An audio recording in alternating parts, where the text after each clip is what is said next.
Hey guys, I just wanted to do this quick video for you. Everybody's been, WrestleMania is coming up. Everybody's posting their predictions on what will happen between, the big matches at WrestleMania. Rock and Cena. Then you got, I'm sorry for the glare on my glasses, by the way. I can't help that. I could take them off. How about that? Everybody's asking me about, The Rock, and everybody's asking me about John Cena, and everybody keeps, what do we think will happen? And, alright, this ain't gonna work. I gotta put these on. I'm sorry for the glare. Everybody keeps asking me what I think will happen, and the thing is that, you gotta realize that I just don't, unless the next night on Raw we have a Cena heel turn, which I do not think will happen, because I think The Miz is going to be the guy to bring Rock and Cena together, which is stupid. It's just plain stupid. I could see The Rock, and this is a long shot, but I could see The Rock coming out there, beating John Cena at WrestleMania, and coming out there the very next night and going, I've beaten them all. I've beaten Stone Cold. I've beaten Triple H. I've beaten The Undertaker. Now I've beaten John Cena. I've even beat Ric Flair. And out comes the one guy that Rocky has never beaten before, and one of the two guys that Rock has never beaten before. You got Goldberg, which, face it, Goldberg's not coming in. And then you got Brock Lesnar. And you set up next year's main event of WrestleMania 29, Rock versus Brock 2.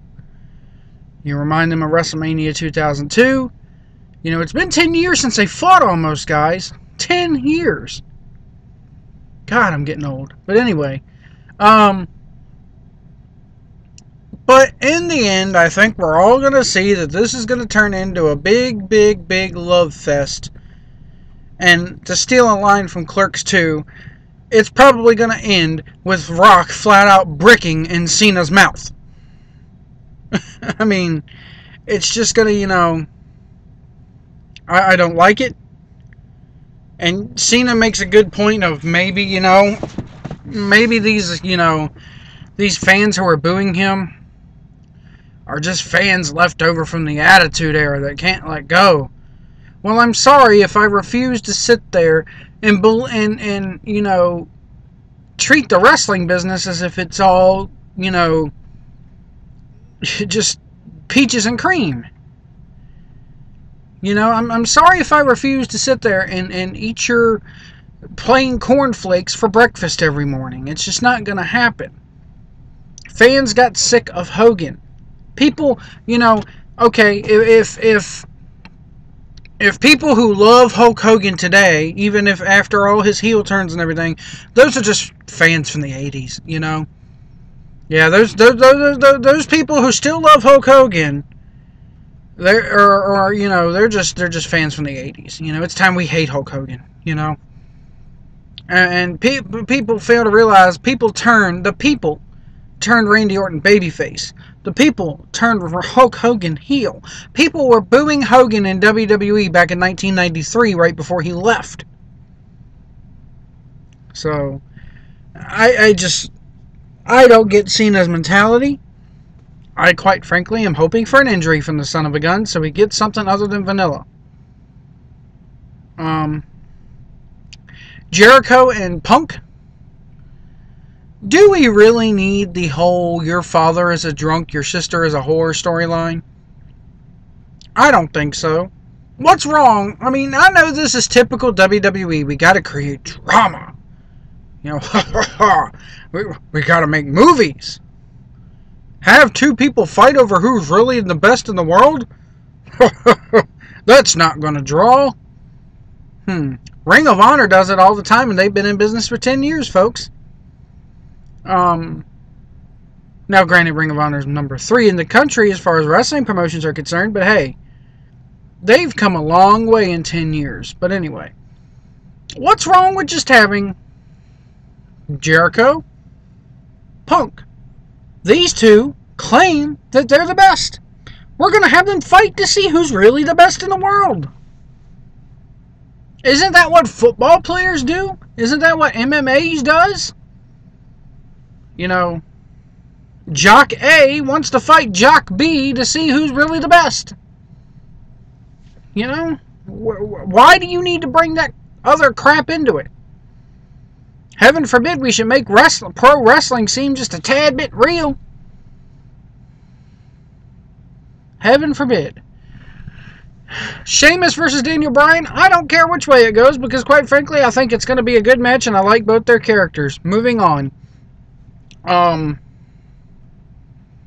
You got Undertaker versus Triple H. This is another match just like Rock and Cena. Means nothing. It means nothing. And how could you say it means nothing, Joe? It's the Undertaker and his streak. And what if you didn't have the match on the card?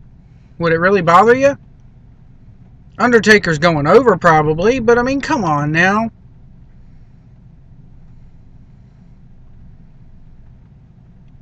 By the way, have you seen the picture of the Undertaker bald? Jeez, he looks like an old man. He looks like Mr. Clean. I'll see if I can't fit it in somewhere around here. But anyway, those are my thoughts right now on WrestleMania. Those are your big matches for WrestleMania. Team Teddy versus Team Laurinaitis. Laurinaitis is winning. I think maybe Teddy is sick and tired of being on camera every week, maybe, but I don't know. I think this is a way of them returning Rey Mysterio. So, who knows? I want to get your comments on where we go from here, though, guys, because it's just, you know, where do we go after WrestleMania? But that was just a quick video giving my thoughts. I've said it from the very beginning. Rock versus Cena means nothing. WWE's gone out of their way to market something that in 6 months from now people will forget about. The Rock is going to go off and promote G.I. Joe 2. And we'll get more of the same from Cena shoved down our throats week after week. Anyway, guys, thanks for watching this. Tune in next time. I think I'm going to, you know, do a video at least maybe one. I'm going to try to do one once a day if I can. Maybe at least once a week. If you keep watching them, I'll keep making them. So, yeah, thanks for watching, guys, and tune in next time.